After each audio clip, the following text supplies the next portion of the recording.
안녕하십니까. 저는 방금 소개받은 한국전통문화대학교 융합고고학과의 서현주입니다. 저는 방금 말씀해 주셔서 되게 자랑스러운데요. 전 고고학자이고 현재도 발굴조사를 하고 있습니다. 저는 현재 얼마 전까지는 부여 능산리 왕농원 조사를 하다가 지금은 부여 군수리 절터 들어는 보셨을 거라고 생각합니다. 그 국남지 주변에 있는 군수리 절터를 매년 조사하고 있습니다. 그래서 혹시 그 근처를 지나시다가 저희가 발굴하고 있으면 1년에 한 3, 4개월 정도 발굴하거든요. 그래서 잠시 들르셔서 설명을 좀 해달라고 말씀 주셔도 좋습니다. 예전에는 오지 마세요. 저희 일하고 있으니까 오지 마세요. 이런 그 입장이 많았는데 저희도 요즘 조사하는 사람들이 그렇게 배타적이지 않고 많이 이렇게 설명해드리고 관심 가져주시길 바라거든요. 그래서 앞으로 부여에 오시게 되면 그렇게 또 그 유적을 조사하는 곳에 좀 들러보셔도 좋을 것 같습니다. 근데 모든 유적이 또 다 그런 건 아니니까 일단 또 상황 좀 뭔가 이렇게 좀 문의하시면 좀 그 유적을 좀 더 가까이 보실 기회들이 있지 않을까 생각이 됩니다. 저는 주로 무덤 조사를 많이 했고 백제 고고학을 하는 사람입니다. 그래서 지금 저도 이제 부여의 왕농원 조사를 하다가 지금은 부여 사찰을 조사하고 있어요, 저를. 근데 제가 사실은 요즘은 보령으로 오는 일이 많지 않았는데 한 7, 8년 전부터 그 상당한 기간 동안에 2010년대 후반부터 2020년 좀 넘어서 이 몇 년 사이에 보령을 되게 자주 왔었어요.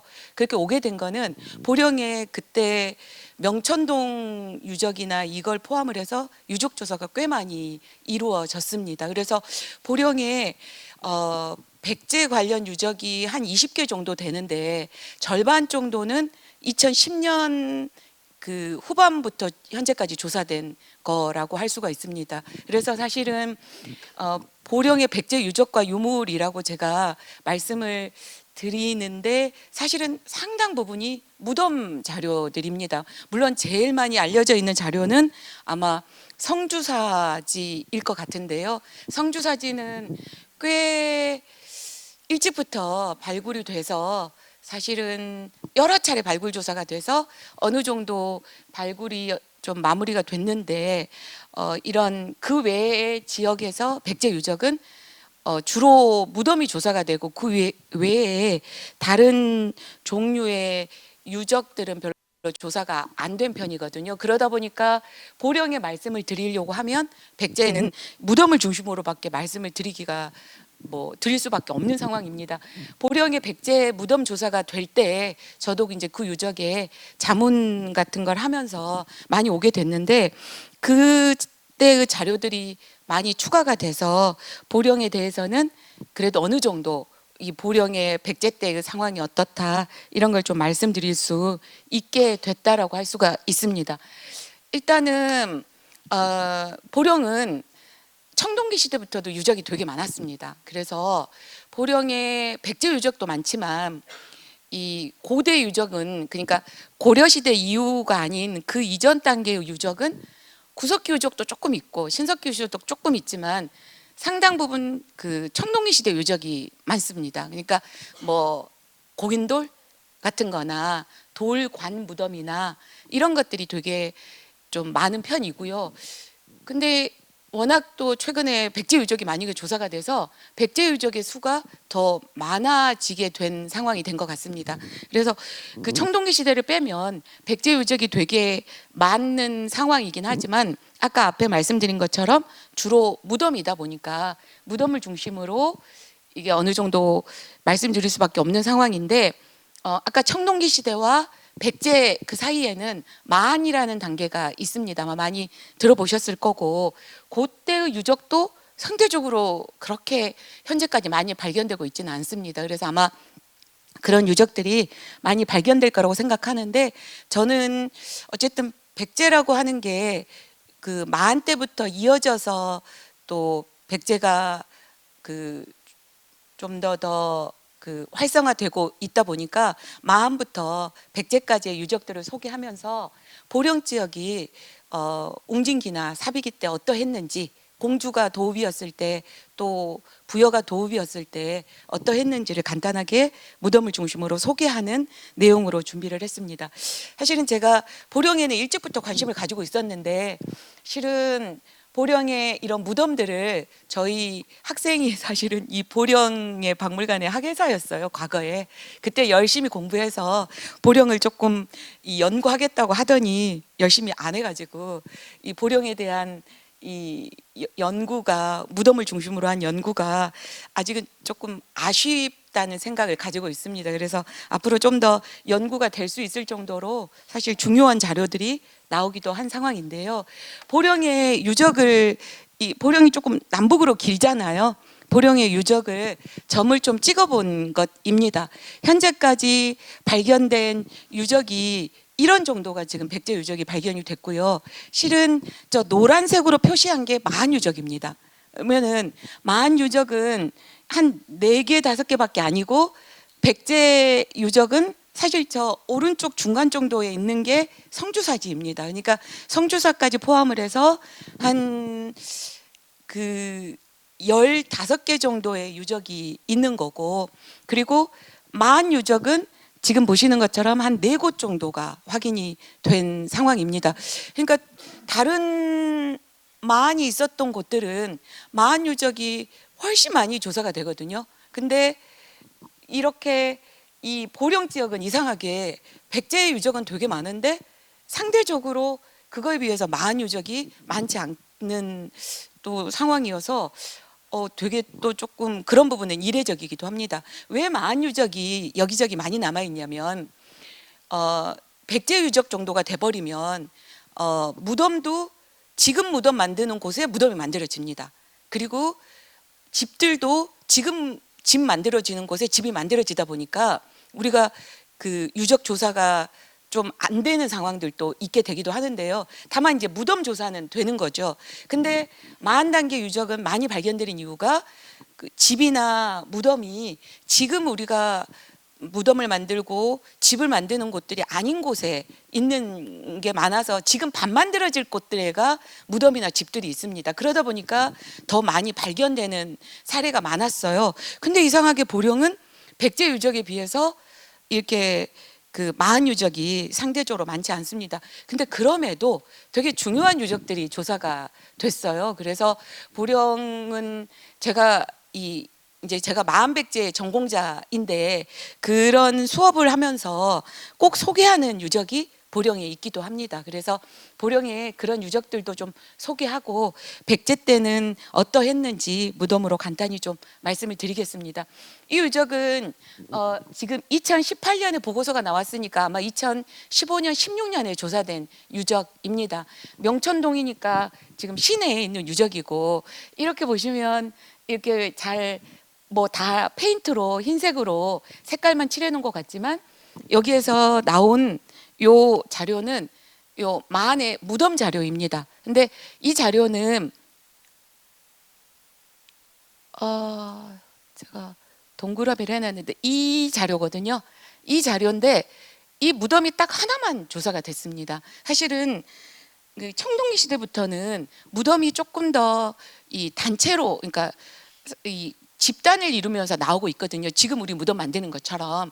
근데 이 무덤은 딱 하나만 나오고 있고 다른 데는 무덤이 하나도 안 나왔습니다. 사실은 여기 동글동글한 것들은 다 청동기 시대 집터들입니다. 그래서 청동기 시대 집터 만들었던 곳에 조금 더 늦은 시기에 이렇게 이거 아마도 목관을 썼는지 안 썼는지는 정확하지 않지만 구덩이만 파고 아마 여기에 시신을 매장했다고 생각하는 이 운무덤이라고 하는 무덤입니다. 근데 이 무덤이 딱 한 기만 있지만 되게 이 중요한 거는 이렇게 혼자만 발견됐다는 건 오히려 집단이 이루면서 나오지 않고 단독으로 나왔다는 거는 되게 좀 뭔가 차별화되지 않았을까 이런 추정을 하기도 하는데, 이 인골은 나오지 않았지만 여기서 나오는 요 유물들을 보면 이런 구슬들과 그리고 이런 거울이 나왔습니다. 청동 거울이. 근데 아마 이 구슬은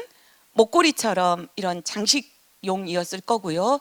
그리고 이 거울은 중국 거울입니다. 그래서 한국의 거울은 아니고 중국의 거울이 들어와서 여기에서 이렇게 그 부장품으로 쓰이고 있기 때문에, 그리고 이게 무덤이 단독으로 있고 이래서 이 무덤에 대해서는 되게 그 중요한 자료로 보고 있습니다. 시기는 대체로 언제로 보냐면 이 중국 그 한나라 거울이거든요. 그러니까 중국 거울의 연대로 봐서 기원 후 1, 2세기 정도입니다. 그래서 뭐 이거에 대해서는 연구자도 좀 이견이 있긴 하지만 1, 2세기 정도에, 그러니까 지금으로부터 보면은 거의 한 2000년 그 전 정도에 이렇게 단독으로 무덤이 나오고 있는데, 사실은 이런 거울들이 공주나 부여 여러 곳에서 조사가 된 적이 있습니다. 근데 그 자료들은 무덤에서 나오는 게 아니라 그냥 다 수습이 된 거예요. 그냥 발견이 된 거예요. 근데 보령에서는 이 자료가 이렇게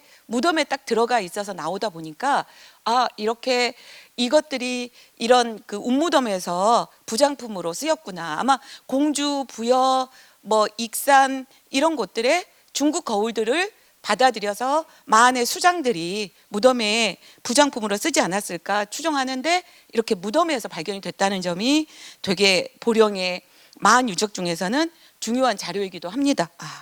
그리고 이제 보령의 마한 무덤으로 많은 거는 주로 이런 것들입니다. 이게 97년에 보고서가 나왔으니까 1990년대 조사된 유적인데요. 근데 보시면 이거는 이렇게 집단을 이루고 있습니다. 이거 하나가 무덤 하나입니다. 근데 뭔가 매장 시설이 없어요, 지금. 요게 하나의 무덤인데 매장 시설이 별로 안 보입니다, 잘. 요거 하나가 길까 말까 정도이고, 요런 것들은 보다 더 앞 시기에 청동시대 집터들입니다. 그리고 여기에는 지금 안에 이렇게 도랑만 있을 뿐이고 여기 안에는 매장 시설이 발견이 안 됩니다. 그래서 이때의 무덤은, 이거는 3, 4세기 때 무덤인데요. 기원 후. 그러니까 지금으로부터 한 1700년 정도 전의 무덤인데, 아까 앞에 보셨던 것보다는 더 나중 시기입니다.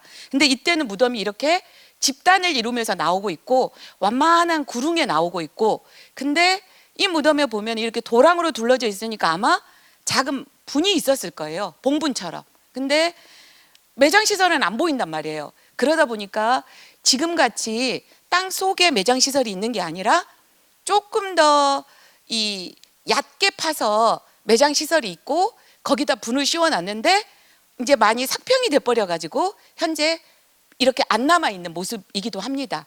지금 우리 무덤은 당연히 깊게 파서 만일에 삭평이 되더라도 매장했던 이 무덤은 발견되는 경우가 많은데, 이때는 약간 무덤을 조금 더 높게 만들어 가지고 현재 남아 있는 게 이런 도랑만 남아 있습니다. 어쨌든 군집을 이루면서 나오고 있고 매장 시설은 없지만 아마도 이것들이 다 하나하나의 무덤들일 거다라고 추정하고 있습니다. 어떻게 그걸 아냐면 여기뿐만 아니라 마한의 여러 곳들에서 이런 무덤들이 많이 보이고 있거든요. 근데 삭평이 좀 덜 됐으면 여기에서 이렇게 매장 시설이 발견되기도 합니다. 그래서 요 도랑 같은 데서 유물들이 막 나오다 보니까, 이 무덤은 언제적 무덤인 것 같다라고 하는 걸 알게 되는 상황인데요. 그리고 이제 마한 유적에서 좋은 집터도 별로 발견이 안 됐더라고요. 이 보령 지역은 이렇게까지 발견이 안 됐나라는 생각을 하게 되는데, 지금 여기가 막 되게 많이 겹쳐 있긴 하지만 아마 여기에 이 구덩이를 파고 집터가 있고 이 벽으로 따라서 그 도랑이 있었던, 아마 이게 네모난 그 구덩이를 팠던 그 집터라고 추정되는 곳입니다. 거기에서 이런 유물이 나왔는데 이게 마한 유물입니다. 3, 4세기 때. 그래서 이게 좀 상태가 좋지는 않지만은 아마 이 자리에서 이런 그릇들을 이용해서 살면서 이와 비슷한 그릇들이 아까 앞에 보셨던 그 무덤들의 도랑에서 나오고 있거든요. 그래서 아마도 이런 집터와 아까 앞에 보여드렸던 관창류 유적 같은 그런 무덤들은 비슷한 시기에 사용했던 이런 그 무덤과 집터가 아닐까 추정을 하고, 이 자료들이 사실은 다른 그 지역에서는 되게 많거든요. 근데 보령은 아직은 그렇게 많이 발견이 안 됐지만 아마도 많이 앞으로 여기저기에서 발견이 될 수도 있다고 생각합니다. 이건 제가 좀 여쭤보고 싶은데 이건 뭘까요?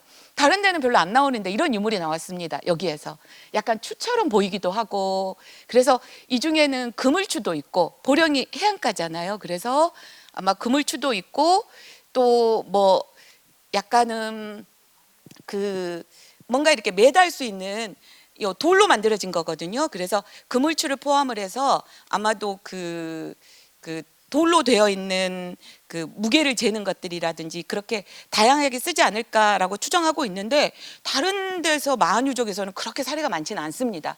그걸 보면 바닷가에서 이 보령 지역에서 쓰던, 이 주로 만들어서 쓰던 1700년 전이지만 바닷가이다 보니까 쓰던 그 유물들이 아닐까 추정하고 있습니다. 그리고 보령은 바닷가잖아요. 요 마한 단계 때는 이런 조개무지들도 많이 발견이 됩니다. 조개무지라고 하는 건 지금 우리가 그 굴이나 반지락, 조개 같은 거를 먹고 버리면 사실은 어느 정도 버리고 나면 그것들이 어느 정도는 썩어버립니다. 근데 너무 많이 버리니까 썩지를 못하고 이게 약간은 무덤처럼 이렇게 쌓여 있다 보니까 이거를 폐총이라고 부릅니다. 조개 폐자에다가 무덤 총자를 써서. 근데 사실은 쓰레기 더미인 거죠. 근데 우리가 이런 쓰레기 더미 같은, 이런 조개 쓰레기 더미 같은 유적이 제일 많이 나오는 시기는 신석기 시대입니다. 이게 농사를 별로 짓지 않다 보니까 그때는 이런 유적들이 나오는데, 청동기 시대를 거치면서 우리는 이제 점차 농사를 지어가기 시작하거든요. 그런데 그 다음 시기에 이렇게 요 조개 무지가 이렇게 어느 정도 이게 마운드를 이룰 정도로 나오고 있는 모습이에요. 그래서 왜 그럴까가 상당한 저희 고고학하는 사람한테는 의문점이기도 합니다. 근데 이제 저도 이거에 대해서 논문을 쓴 적이 있는데, 이 원삼국 시대 때가 지금으로부터 한 1800년 전이 엄청 추운 시기였대요. 전 세계적으로. 그래서 농사를 많이 못하던 그러니까 농사의 어떤 생산량이 상대적으로 좀 줄어들었던 때에 바다 자원이 풍부한 곳은 이런 바다 자원들을 많이 조금 더 채취해서 사용하다 보니까 많이 쌓이지 않았을까 추정하고 있습니다.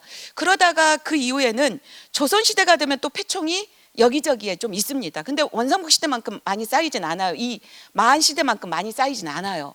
근데 조선시대 때도 15세기, 16세기에 좀 추웠던 때에, 한랭한 기후 때에 이 규모는 좀 작지만 여기저기에 이런 그 폐총이 있었다라고 얘기하고 있습니다. 지금 이 토기가 이 청동기 시대 토기입니다. 이 지역에. 그래서 이 폐총은 아래쪽은 청동기 시대 토기가 있고, 그 다음에 이게 칼라가 아니긴 하지만 이 토기는 아까 앞에 보셨던 마한의 토기입니다. 근데 이 유물들은 이 폐총의 위에 있어요. 그래서 이 폐총이 청동기 시대 때도 쓰다가 필요하면 마한 때도 쓰다가, 아까 신석기 시대가 되게 많다고 말씀드렸잖아요. 신석기 시대가 여러 지역에 걸쳐서 많고, 마한 단계 때도 여러 지역에 걸쳐서 많고, 청동기 시대는 조금 여기저기 조금 있는 정도인데, 보령은 바닷가 근처에서 그런지 이러한 그 청동기 시대에도 이러한 조개무지들이 있고, 오히려 그 조개무지의 제일 위에 이런 마한 단계 때의 그 유물들도 있어서 아마 당시 사람들이 조개나 또는 물고기를 잡아서 먹고 여기다 이게 많이 버리면서 그릇까지 같이 버리게 되니까 이제 당시 사람들의 어떤 그 생업을 좀 알 수 있는 자료이기도 합니다. 마한은 여기저기에서 남해안이나 서해안에서 인천에도 나오고, 저기 아래 해남, 뭐 보성, 고흥 이런 데까지 이런 폐총들이 마한 단계 때는 많이 나오게 되는데, 보령도 그런 모습을 보여주고 있습니다. 근데 이제 보령 유적 중에 좀 재미있는 유적은 보령 명천동 유적입니다. 아까 앞에 명천동 유적을 한번 소개해 드렸는데, 여기에 보면은 요 빨갛게 된 거, 요게 사실은 굉장히 큰 유적이에요. 한 몇십 미터 됩니다. 20, 30미터 됩니다. 이 크기가. 그리고 요 노란색으로 만들어진 거는 청동기 시대 유적입니다. 아까 말씀드린 거죠. 청동기 시대 집터입니다. 그래서 청동기세 집터 만들다가 다시 중복해서 요 원삼국 시대 때의 마한 단계 때의 요 그 둥그런 도랑이 두세 줄 겹쳐 있는 이 유적이 나왔는데 아까 앞에 말씀드렸던 무덤이 여기 하나가 있는 거고 그게 기원 후 1, 2세기 유적이고 이 유적은 이 유물들이 요 도랑에서 나왔기 때문에 아마 이거는 3, 4세기 유적이라고 생각을 하고 있습니다. 뭐 약간의 이견도 있긴 하지만은 그래서 청동일세 집터였던 곳에 그 이후에 무덤 하나가 만들어졌다가 그 이후에는 이렇게 중복되는 도랑이 크게 만들어져 있는 유적이 나오고 있는데요. 그러면 이거 아까 말한 대로 무덤이라고 보면 되지 않느냐 이렇게 말씀하시지만 너무 커가지고 이걸 무덤이라고 말하기가 좀 어렵습니다. 그래서 이 유적은 요즘 조금 사례가 늘어나고 있어요. 이 충청도 쪽에서 꽤 나오고 있긴 한데 특히 여기에서는 안에가 다 비어 있어요. 이 뭐 별다르게 사용하지 않고 넓게 그리고 이게 하나, 둘, 세 개거든요. 이렇게 세 개가 이렇게 있다 보니까 여기에 보면은 입구도 있고 막아지지 않아서 입구도 있고 가운데 보면은 약간 작은 이 구멍이 있어요. 거기다 아마 나무를 꽂지 않았을까 추정을 해서 중국의 역사책에 보면 이 마한에는 여러 소국들이 있고 작은 국가들이 있고 그 국가들에는 소도라고 하는 게 있다. 소도는 뭔가 소도로 도망가면 죄인도 잡지 못한다 이런 기록도 있을 정도로 소도라고 하는 거는 좀 신성시되는 공간이었어요. 근데 여기는 일반적인 집터도 아니고 어떻게 보면 큰 범위로 이렇게 도랑으로 여러 가 둘러싸여 있고 가운데 보면은 큰 나무를 세울 만한 구덩이도 있고 근데 기록에 보면은 큰 나무를 세우고 방울과 북을 매달아 귀신을 섬긴다라고 하는 신성한 공간이라고 이런 기록이 나와 있다 보니까 이게 딱 소도다 얘기하기는 어렵지만 아마 소도가 이런 유적이 아닐까 이렇게 추정하고 있는 상황입니다. 집터도 아니고 무덤도 아니고 조개를 버렸던 쓰레기장도 아니고 이런 유적도 있어서 문헌 기록에 나오는 걸 가지고 이런 소도로 추정하고 있고 가장 좋은 자료 중에 하나입니다. 사실은 다른 어느 곳보다 마한 단계 때 뭐 집터나 무덤이 아닌 이런 유적으로서 사실은 좀 신성한 공간으로서 문헌 기록에 나오는 소도가 아닐까 추정하고 있습니다. 유적은 한 4, 5군데밖에 안 되는데 종류는 이렇게 되게 다양한 거예요. 시기도 1, 2세기도 있고 3, 4세기 마한 유적도 있습니다. 근데 그리고 나서 실은 이제 백제 유적인데요. 백제 유적은 무덤을 제외하면 그리고 성주사를 제외하면 집터 자료는 이거 하나뿐입니다. 실은. 그러니까 굉장히 발견이 안 된 거죠. 이게 요 약간 경사지는 곳에 요렇게 네모나게 구덩이를 파고 여기는 이제 요쪽은 낮다 보니까 요 수열벽이 없어져 버린 모습이긴 한데요. 이게 왜 백제 유적이냐? 일단 여기서 나오는 그릇이 아까 마한의 그릇이 아니라 조금 단단해진 백제의 그릇입니다. 이제 그걸 가지고 이거는 백제의 집터다라고 얘기하게 되는데 또 하나의 특징이 있습니다. 여기 보면 이렇게 돌로 이렇게 기역자에 가깝게 어떤 시설이 있는데요. 이게 구들입니다. 우리가 얘기하는 쪽구들이라고 하는 구들입니다. 근데 마한 단계 때는 부뚜막밖에 없어요. 이게 집터라면 요 한쪽 구석에 집터 같은 게 있고 일부 서천이나 이런 쪽에 보면은 구들이 있긴 하지만 이렇게 돌로 만든 구들은 백제 이 사비기가 되어야 나오는 모습입니다. 이 구들은 어디로부터 왔냐면 우리가 고구려가 구두를 쓰거든요. 압록강 유역에서 그거가 한반도 남쪽으로 들어오게 돼서 백제도 좀 늦은 시기에 신라도 늦은 시기에 쓰다가 그게 계속해서 현재까지 이어져 오고 있습니다. 우리가 고구려의 그릇 문화 또는 이런 주거 문화가 한반도 남쪽에 들어와서 많은 영향을 주는데 일단 이렇게 구들이 그것도 쪽구들입니다. 전면 구들이 아니라 전면 구들은 거의 고려시대가 되어야 나오거든요. 이거는 부분적인 구들이에요. 일부만. 그래서 이건 쪽구들이라고 얘기하는데 돌로 만든 쪽구들은 현재까지 보면 옹진기도 좀 애매하고 부여가 도읍이었던 사비기 때 주로 나오고 있다 보니까 이런 구조로 그리고 이런 유물로 이거는 백제 사비기 때 집터구나 하는 걸 알 수가 있습니다. 딱 이거 유적 하나뿐이더라고요. 그리고 이거는 좀 더 저도 여쭤보고 싶은 것인데 여기에서 이런 그 토제품들이 나왔습니다. 작은 칼라 사진을 어떻게 못해가지고 지금 약간 흑백에 가까운데 구멍이 하나가 뚫려 있는 한 10cm 정도 되는 작은 그릇같이 생긴 거예요. 근데 아마 구멍이 이렇게 뚫렸으니까 다 연결하지 않을까요? 근데 많이든 백제 유적 어디에서도 이런 유물을 별로 본 적이 별로 없습니다. 그래서 이것도 아마 바닷가인 것과 관련이 있지 않을까. 이게 수십 점 나왔거든요. 이런 데서 나와가지고. 그래서 뭐 그물과 관련되는 어구 관련인가 이런 추정을 할 뿐인데 구체적으로는 어떤 뭔가 이 저희도 그 뭔가 뭐 민속 자료라든지 이런 것들을 통해서 좀 알면 좋은데 현재까지는 다른 데서 이렇게 나온 사례가 별로 없어서 잘 모르고 있는 상황입니다. 이게 두룡리에서 나왔던 자료이고요. 그리고 이제 너무 잘 아시는 백제는 이런 사찰 자료가 있습니다. 물론 성주사는 백제 때는 오합사지라고 부르다가 통일신라 때 오히려 더 유명하게 된 사찰이기도 한데요. 그래서 사실은 백제 자료는 이 좀 더 중복된 아래에 있고 유물도 조금 소량입니다. 일단 제가 오늘은 사찰을 중심으로 말씀을 드릴 건 아니어서 이제 무덤을 말씀드리겠습니다. 근데 이 지금까지 말씀드린 게 어떻게 보면 만유적 한 4곳 정도, 그리고 아까 앞에 말씀드렸던 사비 백제 때의 집터, 그리고 사비 백제 때의 절터를 제외하면 나머지 백제 유적은 다 무덤입니다.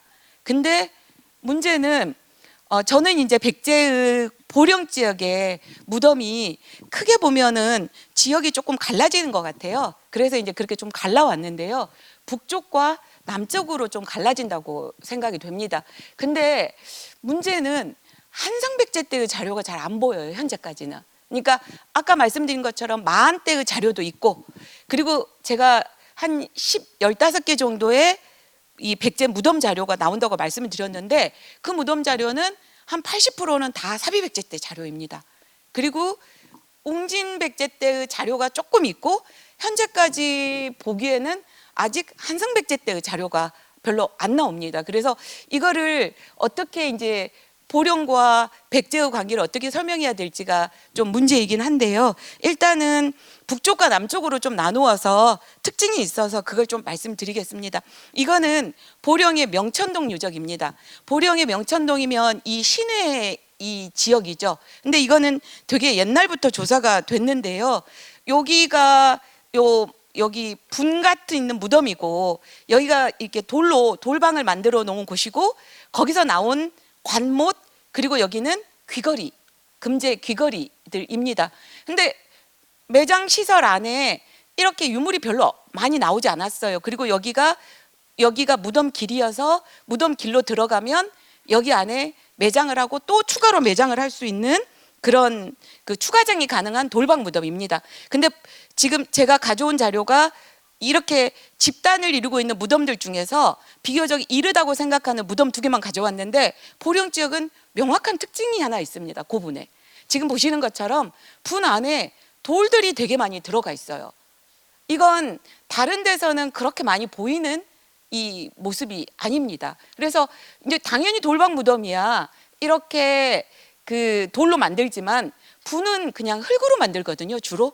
근데 요거는 지금 보시는 것처럼 요 외곽이나 상부 쪽에 돌들을 섞여서 여기 보시는 것처럼 이렇게 외곽 쪽에 돌을 둘러서 만들어 놓은 모습입니다. 이게 지금 명천동 유적에서 나오고 또 그 2008년에 조사한 명천동 유적에서도 지금 보시는 것처럼 이 주변에 이렇게 도랑도 있지만 이렇게 돌방 무덤 가장자리 쪽으로 이렇게 돌들이 있는 모습이 확인이 됐습니다. 그래서 보령 명천동 유적에는 돌방 무덤들이 지금 보시는 것처럼 이렇게 분 속에 이거를 지금 호석이라고 불러야 될지 사실은 사례가 많지 않다 보니까 어떻게 좀 부르기가 애매한 상태인데 이렇게 돌방 무덤들의 분 속에 분 안에 외곽이나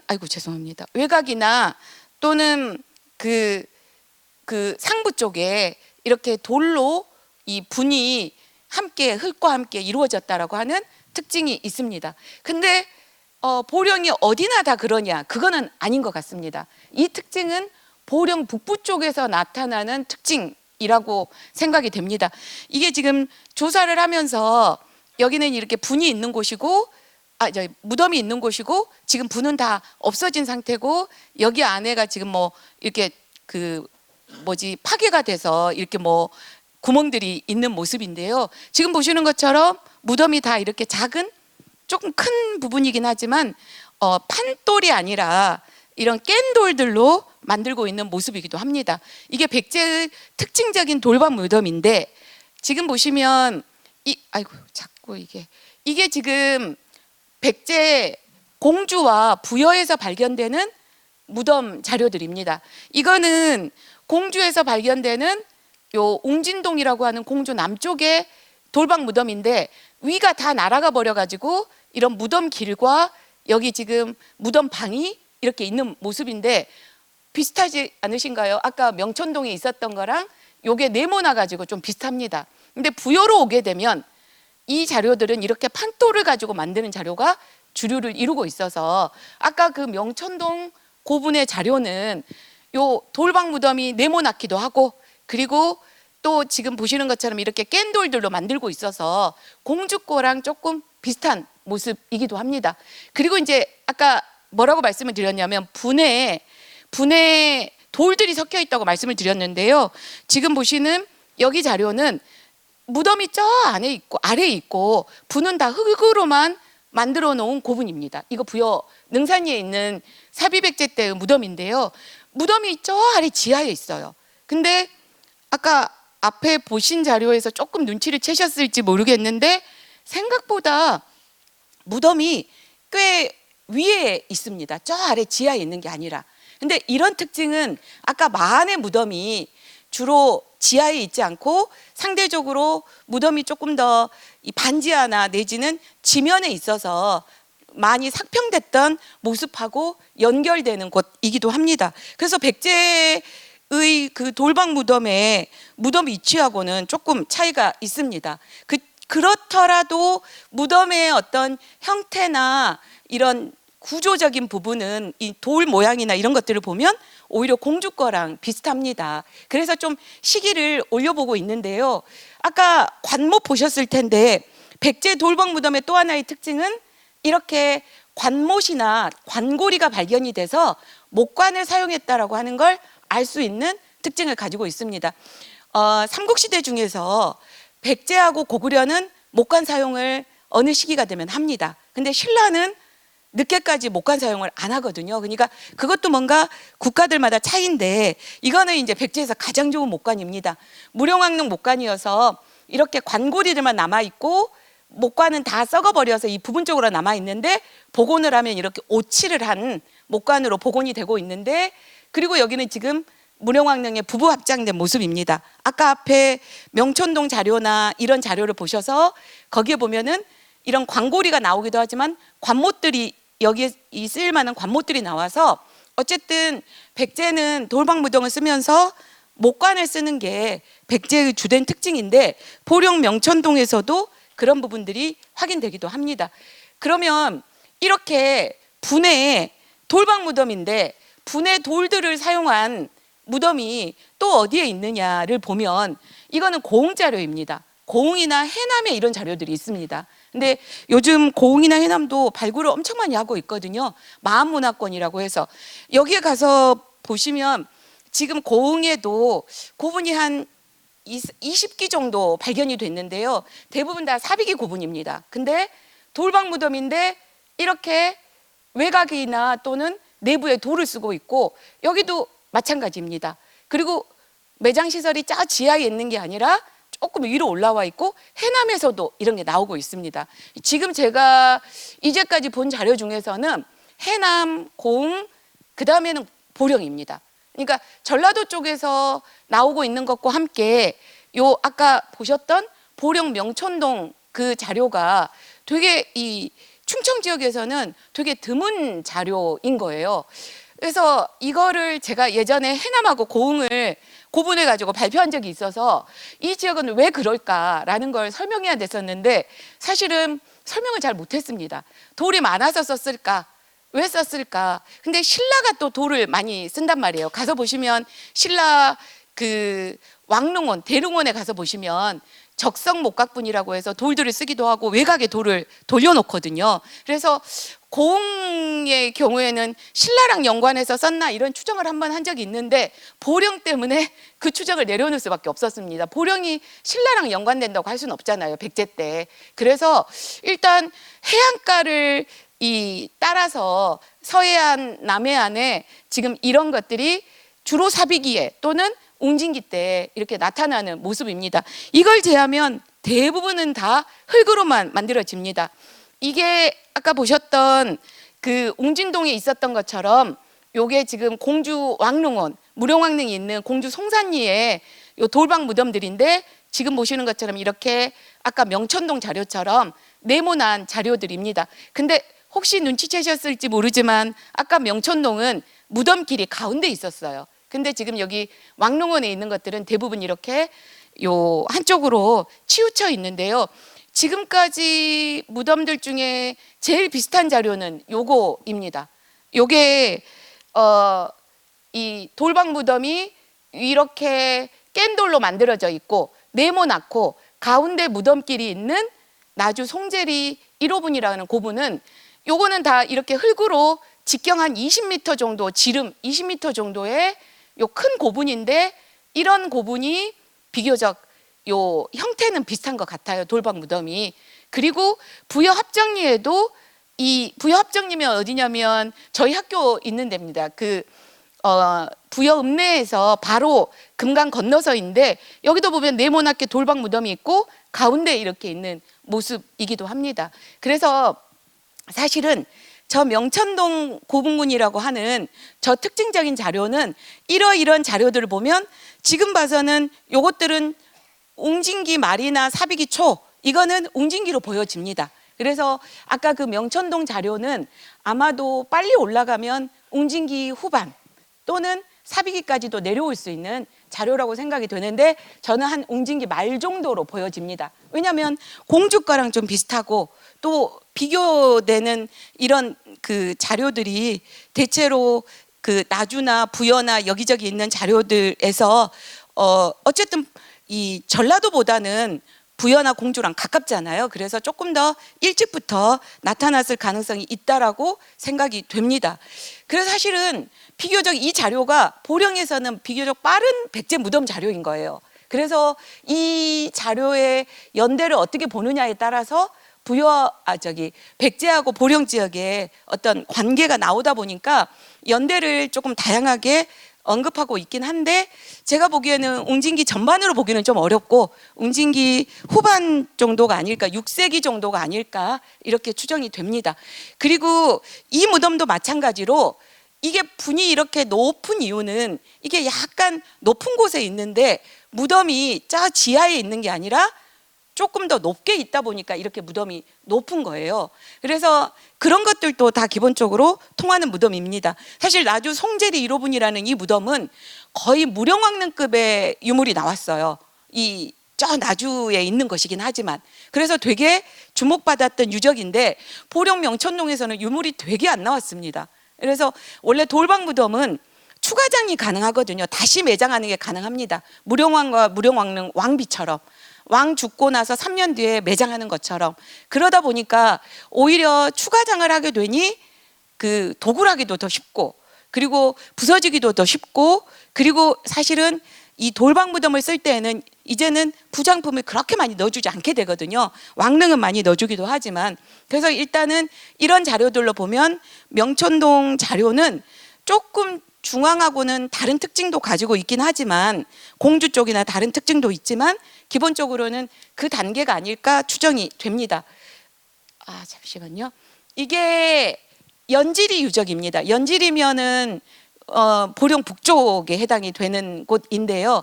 보령 북쪽인데 여기 지금 보시면 이게 분인데 무덤이 여기에 있습니다. 그러니까 되게 위에 있는 거죠, 무덤이.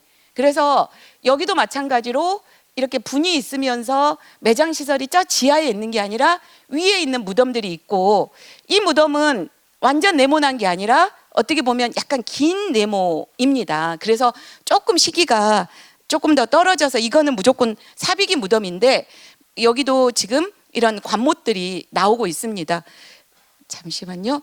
이 자료는 또 동일한 연지리 자료입니다. 연지리는 한 50기 정도의 무덤이 발견이 된 곳이에요. 그러니까 집단을 이루는 사비백제 때의 요 무덤이 나온 곳인데, 이 무덤 중에 비교적 이른 무덤에 지금 보시는 것처럼 분의 돌들이 많이 섞여 있는 모습이기도 합니다. 그러니까 조금 시기가 늦어지게 되면 이런 분의 모습은 사라지지만, 아까 명천동하고 연결될 수 있는 이런 그 분의 모습을 갖고 있어서, 저는 이 연질이나 명천동이 크게 보면은 그래도 무덤에서 좀 비슷한 게 아닐까라고 추정을 하고 있습니다. 여기 보시면 외곽에 이렇게 도랑이 있는 건 아마 이만큼이 안에 봉분을 쌓고 그 외곽에 이렇게 도랑이 있는, 여기서 흙을 파서 이렇게 쌓게 되니까 있는 모습으로 추정이 됩니다. 그리고 이 무덤은, 이것도 공주 북쪽의 무덤입니다. 공주 북쪽의 무덤이고, 사비백제가 되면 그렇게 유물이 많이 나오지 않아요. 근데 지금 보시는 것처럼 이 돌박 무덤은 돌박 무덤의 특징상 요게 네모난 게 아니라 좀 긴 장방형이고, 그리고 여기 요 관못들이 있고, 이거는 철제 소도자입니다. 손칼들만 부작이 됐는데, 요거는 관골이고, 이런 유물이 하나가 발견이 됐습니다. 이 유물은 되게 중요한 유물 중에 하나입니다. 그래서 이 무덤이 이 한 10개 정도 되는 무덤들 중에서는 비교적 중요 무덤인가 보다라고 추정하고 있는데요. 왜 그러냐면 이것 때문입니다. 여기가 철제로 만들어져 있는 요 틀이에요. 근데 아까 보셨던 게 이런 파편인 거죠, 아까. 근데 요거는 이 부여나 이런 사비백제 때 여러 부여를 뿐만 아니라 여러 그 사비백제의 지방에서도 나오기도 했는데, 지금까지 나온 걸 보면 한 30-40개 유적 정도에서 나왔습니다, 무덤에서. 근데 이런 파편이 나왔는데 주로 이런 은화 관식하고 세트해서 조합해서 이 내부에 들어가 있는 이 관모 틀이 아닐까 추정하는 유물입니다. 근데 이렇게만 쓰는 게 아니라 이거는 왕응사지 사찰에 목탑 안에 사리의 그 용기가 나오는 곳에 공양했던 이 장신구들이 나오고 있는데, 거기에서 이 유물들이 같이 나왔습니다. 그러다 보니까 요거는 이런 관모 틀에, 이거 운모거든요. 운모라고 하는 좀 반짝반짝하는 돌이에요. 얇은 돌을 앞에다 이렇게 장식하지 않았을까 추정하는 것입니다. 근데 아까 앞에 보셨던 의평리의 자료는 요 파편만 있고, 이러다 보니까 요게 있었을 수도 있고 이런 게 있었는데 발견이 좀 안 되지 않았을까 추정하는 그 무덤이어서, 사실은 관모틀이라고 하는 철제 관모틀 부분이 나왔지만 비교적 중요 무덤이라고 할 수가 있습니다. 우리가 이제 백제에서 이런 은하관식이나 이러한 그 운모로 장식한 이런 관모는 어느 정도 그 직급을 갖고 있는 관리들이 이 뭔가 요 관복의 일부로 이 썼던 거라고 추정하고 있거든요. 그러다 보니까 어느 정도 관등이 있었던, 관직이 있었던 사람이라고 그 무덤에 묻혔던 사람을 그렇게 추정하고 있는 상황입니다. 이제 약간 남쪽으로 내려왔습니다. 남쪽으로 내려왔는데 사실은 그 남쪽으로 내려와도 상황은 마찬가지로 한성백제 거의 무덤이 한적까지는 별로 안 보입니다. 지금 보시는 것처럼 그 중에 남쪽의 무덤 중에 가장 이른 무덤 자료입니다. 혹시 조금 이렇게 좀 자세한 부분이긴 하지만, 지금 우리 무덤 만들면 요 산 경사에 직교하게 만들잖아요. 그래서 경사진 곳에 이렇게 만듭니다, 무덤을. 근데 이 무덤도 있지만 지금 이 무덤은 이렇게 만들어져 있습니다. 이렇게 만들어져 있고 여기도 도랑이 있고 둘러져 있는데, 이 무덤을 이르게 보는 이유는 이 무덤이 웅진기 무덤 같습니다, 지금 보기에는. 근데 웅진기 무덤으로 보는 이유는 다른 모든 무덤들하고 다르게 요 산에서 경사를 따라서 이렇게 직교하게 무덤이 있는 게 아니라 지금 무덤처럼 그렇게 있는 게 아니라 이렇게 나란하게 있는 모습이어서 이런 거는 마한 무덤의 특징이거든요. 그래서 조금 더 빠르게 봅니다. 그래서 지금 이 무덤이 그렇게 보여지고 여기서 나오는 그릇도 웅진기로 볼 수 있고 부장품이 아직은 좀 많은 거예요. 여기서는 마구도 나오고 긴 칼도 나오고 이랬는데 여기서는 저기가 안 나왔습니다. 관못이 아직 안 나왔습니다. 그래서 백제가 되면 근데 요 무덤 말고 가까이에 있는 이 사비백제 때의 무덤에서는 지금 보시는 것처럼 뭐 판도를 세워서 만들기도 하고 이렇게 관못도 사용하는 무덤이 되고 있습니다. 그래서 이 무덤은 백제이긴 하지만 백제의 특징이 조금 덜한 무덤인 거예요. 그래서 마안으로 보고 있고 현재 이 남부에서도 이 무덤 하나만 일단은 웅진기로 보여지고 나머지는 다 사빅입니다. 예를 들면 구룡리 일대 무덤이 되게 많이 발견이 됐는데 그 자료들은 다 사비기입니다. 그리고 되게 특이하게 사실은 보령은 지성묘가 많지는 않아요. 지성묘가 그렇게 많지는 않은데 지성묘를 이용해서 백제 때 무덤을 만들기도 했습니다. 아마 위계가 그렇게 높지는 않았던 것 같아요. 왜냐하면 이 청동기 시대 때 고인돌이 있는데 그 고인돌을 다시 아래를 파내가지고 돌방 무덤에 꼭 뚜껑처럼 이 큰 고인돌을 쓰고 여기를 파내가지고 여기에서 백제 그릇들이 나오고 있어서 이거 다 백제 그릇들이어서 여기를 파내서 지성묘를 이용한 무덤도 만들고 있습니다. 그러니까 굉장히 공을 좀 덜 들이고 무덤을 만든다고 할 수 있는데 이런 무덤이 어디서 나오느냐? 전라도 쪽에서 좀 나옵니다. 무안, 나주 이런 곳에. 그래서 저는 제가 전라도 출신이거든요. 그러다 보니까 저는 이런 무덤을 꽤 봤습니다. 근데 전라도에서도 현재까지 10개는 안 됩니다. 유적이. 근데 전라도는 원체 지성묘가 많았거든요. 뭐 2만 기 있다라고 얘기하니까 그 청동기 시대 무덤에 모든 그 지성묘에 있는 건 아니지만 여기도 지성묘가 한 5개 있었는데 그 중에 지금 서너 개의 무덤에서 땅을 이 아래를 파보니까 이 청동기 시대 그릇이 나오는 게 아니라 청동기 시대 그릇도 일부 있지만 다시 파내가지고 이러한 백제 때 그릇이 나오고 있는 이런 사례가 있어서 이 보령의 이 사례는 충청 지역에서는 되게 유일한 사례에 가깝고요. 그리고 이런 모습은 되게 전라도랑도 되게 가까운 모습이기도 합니다. 이 무덤도 웅진기 무덤입니다. 어떻게 그걸 아냐면 이 전라도 자료들도 다 웅진기거든요. 그리고 아까 보령의 그 앞에 봤던 보령의 요 소송리 일대의 자료 이 토기들도 사비기 토기가 아니라 웅진기 토기입니다. 그리고 사실은 사비백제로 가면서 점차 이 유물들이 더 줄어들거든요. 근데 이제 어느 정도 이런 그릇들이 있는 점에서도 웅진기에 가깝습니다. 그래서 사실은 아까 앞에 있었던 창암리나 확률리 이 자료와 이 비슷한 시기인데 무덤은 좀 내용이 되게 다른 모습입니다. 그리고 나면 이제 대부분 다 사비기 무덤들입니다. 왜냐하면 지금 보시는 것처럼 이렇게 판도를 좀 세워서 만들고 있고 그리고 또 무덤이 이렇게 길쭉해지고 있기 때문에 이 무덤은 다 사비백제 때 무덤입니다. 그러다 보니까 근데 이 무덤은 또 특징이 이렇게 그릇들은 나오는데 관못들이 안 나옵니다. 그러다 보니까 아까 앞에 말씀드렸던 명천동 유적은 아까 네모난 그 방형에 가까운 무덤이면서 그 무덤에 돌로 이루어진 분을 덮고 있는 데 비해서 이 남쪽으로 내려오면 웅진기나 또는 사비기 비교적 이른 시기에 이러한 그 무덤을 보면 아까 앞에 봤던 무덤하고는 조금 다른 특징을 갖고 있는 모습입니다. 그리고 관못을 조금 더 늦게 써요. 토기도 좀 더 그릇도 많이 쓰고 있고요. 그리고 여기도 지금 무덤이 요 초록색을 띠고 있는 게 다 백제 무덤이거든요. 어떻게 보면 요 파란색을 띠고 있는 건 이 지금 우리 조선시대 무덤들입니다. 그러니까 민묘도 있고요. 그러니까 지금 무덤 만들 곳에 백제에는 무덤을 만들었는데 백제 무덤이 조금 더 크죠. 그리고 요 지금 무덤 쓰는 방향도 다 동일하고요. 근데 여기도 그릇들은 나오고 무덤은 판돌로 만들어서 사비백제 건데 관못이 안 나옵니다. 실은 관못이 조금 늦게 쓰이는 거예요. 여기는 아까 보령의 북부는 무덤에 관못을 조금 더 일찍 쓰고요.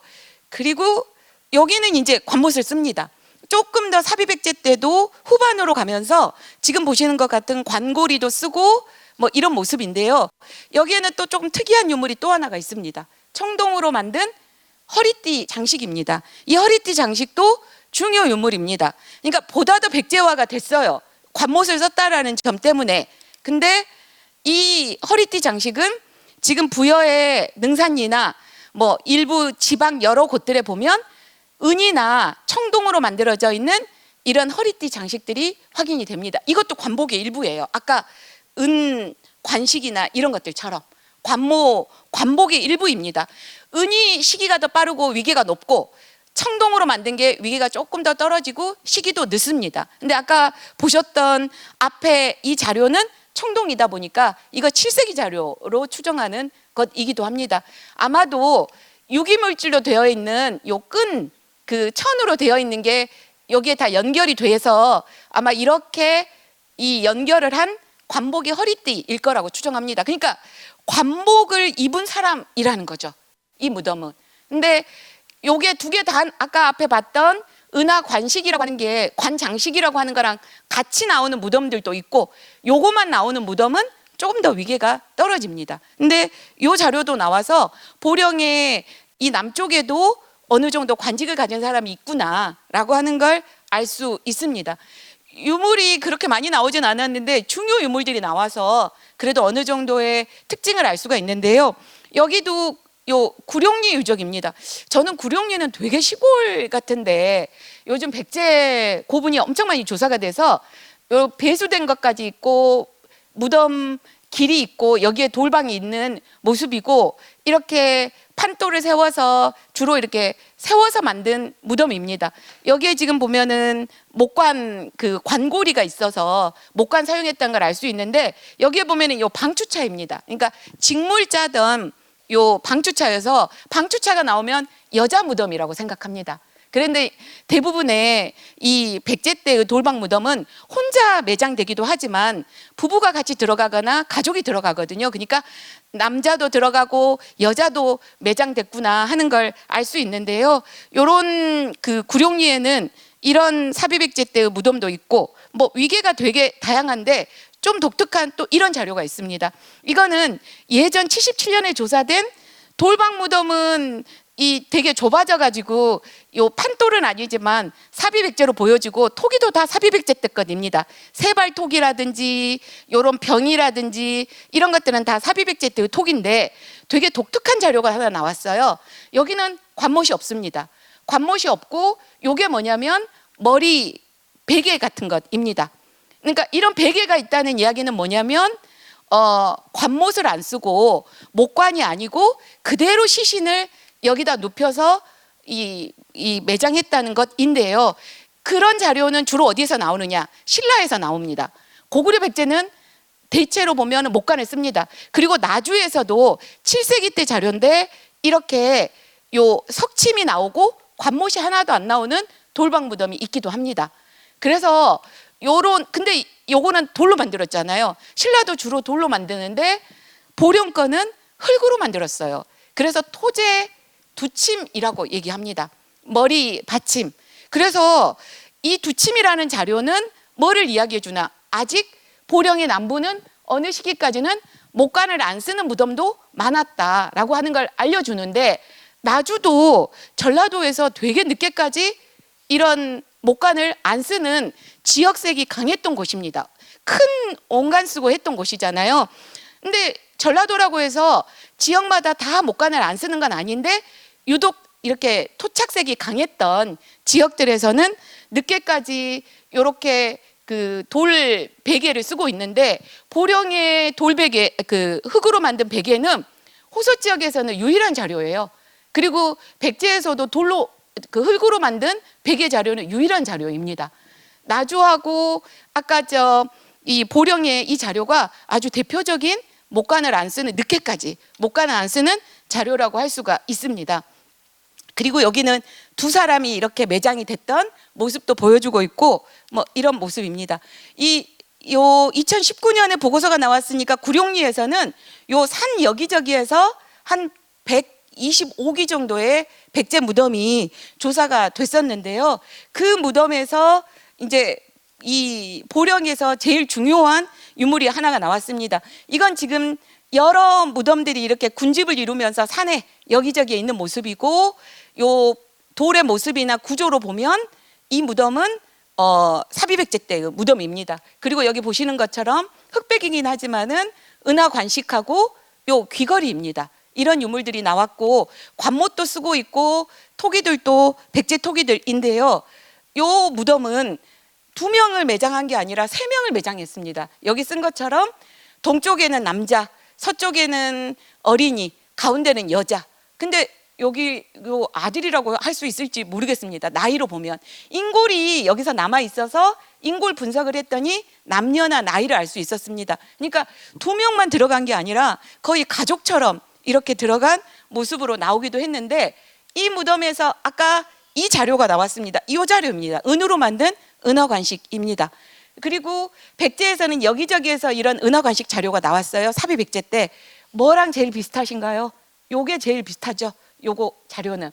요거는 부여 능산리 쪽에서 나온 거고, 논산 거, 남원 거, 나주에서도 아까 나주 보감리 같은 데서도 나와서 한 백제에서는 현재까지 10개가 좀 넘는 정도가 발견이 됐는데, 보령에서도 이 자료가 발견이 됐습니다. 아까 관복에 관모 틀에 앞에 장식하던 것입니다. 이거는 시기가 이렇게 장식이 많은 게 빠르고, 시기가 조금 더 이 장식이 없어지는 게 늦다고 보고 있는데, 이 자료 같은 경우는 7세기 전후한 자료는 되지 않을까 추정이 되기도 합니다. 아마 관직을 가졌던 사람이겠죠. 또 이 자료도 있습니다. 아까 보셨던 귀걸이 자료인데요. 이제까지 보셨던 귀걸이는 이런 것만 딸랑딸랑 있었어요. 근데 여기에서는 지금 이렇게 청동으로 돼 있는 요 귀걸이 자료들이 나와서 요 부여에 있는 요 자료랑 되게 형태가 비슷하죠. 사비백제 때의 귀걸이들이고, 능산리나 부여 요 거의 귀족 무덤들에서 나오는 이 자료들이 아까 이 무덤에 함께 나왔습니다. 그래서 현재까지 보령에서 제일 중요한 유물이 나온 무덤은 바로 이 구룡리 14호분입니다. 여기는 아까 50세 남자, 어린이, 40세 여자가 가족이 함께 매장된 무덤이라고 할 수가 있고, 일단은 목관을 썼습니다. 왜냐하면 백제한테 관직도 받았는데 백제의 무덤을 잘 받아들였다고 할 수가 있습니다. 여기도 또 이 구룡리는 아까 한 120기 정도의 무덤이 조사가 됐기 때문에, 이 무덤 중에는 또 하나의 요거 보이시나요? 요거 청동으로 돼 있어서 허리띠 일부입니다. 그래서 허리띠 장식이 있는 무덤도 나온 모습이고, 이 많은 무덤들 중에 요런 또 장식이 있는 무덤은 한 120기 정도에서 아까 은화관식, 요 허리띠, 청동 허리띠, 이것들이 나와서 무덤은 서로 다른데 아마도 어느 정도 관직을 가진 사람들이 좀 있었을 것이다 라고 볼 수가 있습니다. 여기는 요것도 이 사비백제 때 무덤이고, 여기도 무덤이 꽤 여러 기가 있긴 하지만 요 관고리도 쓰고 있고, 무덤 구조로 보면 사비백제 때의 무덤이 군집을 이루면서 나오는 모습이라고 할 수가 있습니다. 이것도 남쪽입니다. 백제 이 보령의 남쪽인데, 요 마지막 자료인데요. 여기도 지금 무덤이 군집을 이루고 있는데, 어떤 무덤은 관못이 없고, 그리고 그릇이 조금 이른 그릇들이 있고, 여기는 관못이 있는 좀 늦은 무덤도 이렇게 한꺼번에 있어서 이런 것도 이쪽 지역의 특징을 알 수가 있습니다. 그래서 이 보령 지역을 저도 이제 원래 어느 정도는 알고 있었지만, 이 보령은 이런 무덤 자료로 보니까 크게 2지역 정도로 나누어지더라고요. 근데 이제 보령에는 사실은 명확하지는 않지만 마한 때는 뭐 말로국이라든지 이런 소국이 있었다라고 알려지고 있고요. 이런 의견을 내시는 분들도 있더라고요. 백제 때 이 2개의 현이 있었던 것 같다. 근데 하나는 북쪽에 있고 하나는 남쪽에 있었던 것 같다라는 의견도 있고 하나의 현만 있었다라고 하는 얘기를 하기도 합니다. 그게 나중에 통일신라 때 또 그 현으로 이름 바꿔주면서 이어졌을 거라고 생각하는데요. 저는 지금 이렇게 한번 나눠봤습니다. 여기가 아까 명천동 있는 곳이고 연질이 있는 곳이고 구룡류는 이쪽이어서 북쪽과 남쪽으로 나눠봤는데 북쪽은 공주랑 좀 더 가깝고 남쪽은 부여랑 더 가까운 위치인 상황입니다.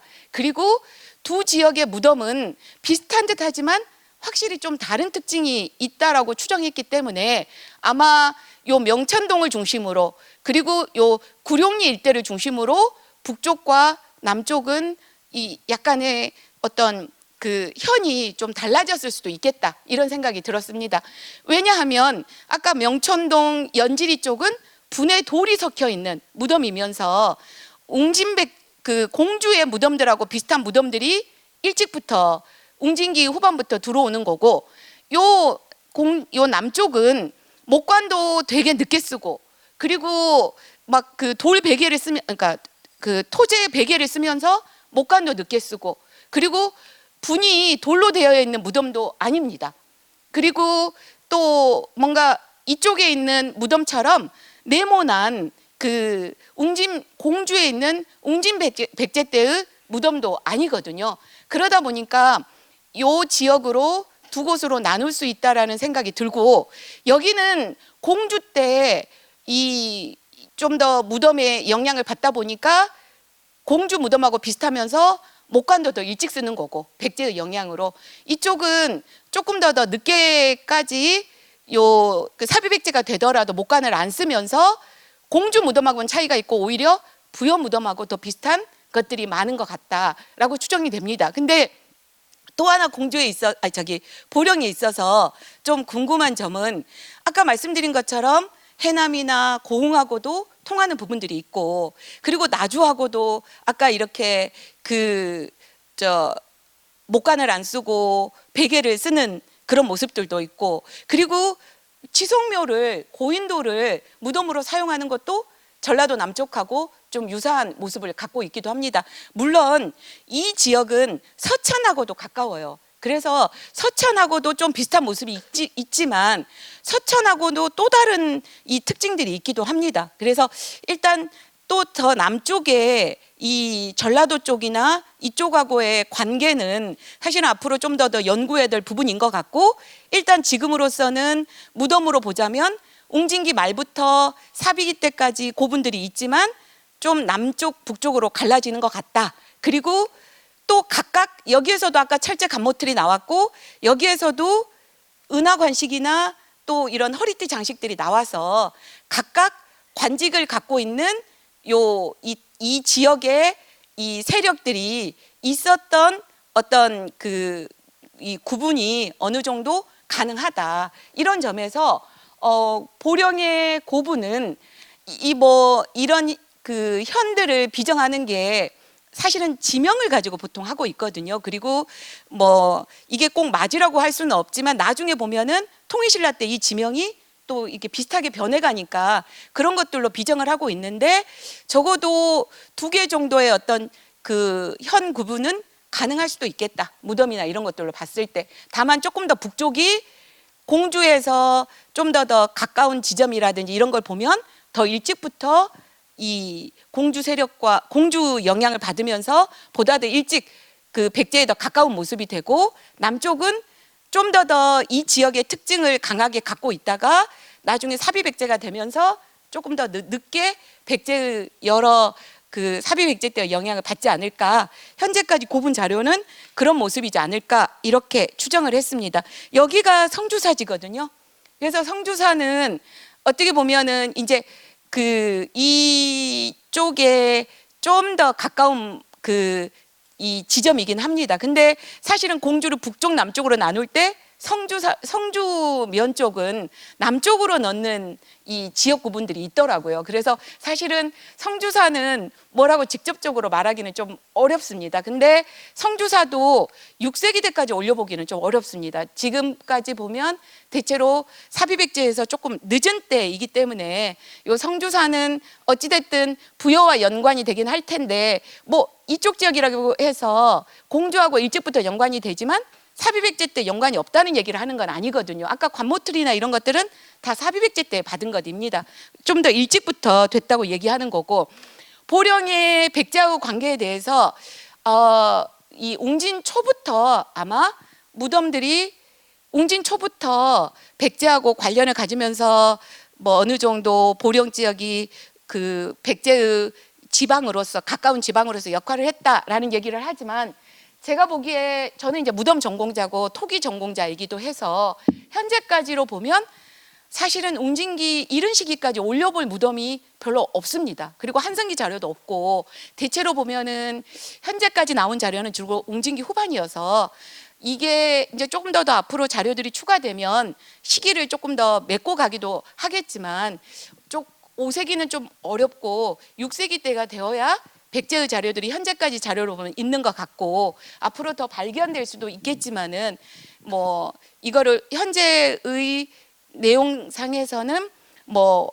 웅진 되자마자부터라고 말하기는 조금 어려울 것 같습니다. 아마도 웅진 백제가 막 내려와서 정신을 좀 차리는 때가 6세기 정도가 되어야 정신을 차리거든요. 그래서 그때가 됐었을 때 보령하고 관계가 보다 더 이 백제의 지방으로서 본격화되면서 북쪽에서부터 보령도 좀 더 백제 중앙과 관련을 맺지 않았을까. 사실은 고분에 무덤 그 유물이 많은 것도 아니고, 그렇지만 지역의 특징들이 되게 몇 가지 특징들이 뚜렷하다 보니까 이런 부분들을 어느 정도 얘기할 수 있지 않을까 생각이 됩니다. 아마 이제까지 발견된 무덤이 한 300기 이상 정도 될 것 같아요. 보령의 백제 무덤들이. 그러면 되게 많은 거거든요. 그래서 사비백제 때 무덤은 많지만 생각보다는 넓게 이렇게 퍼져 있고 시기는 되게 또 집중되고 있어서 현재 백제의 유적으로서는 이런 정도를 말씀드릴 수 있을 것 같고, 아마도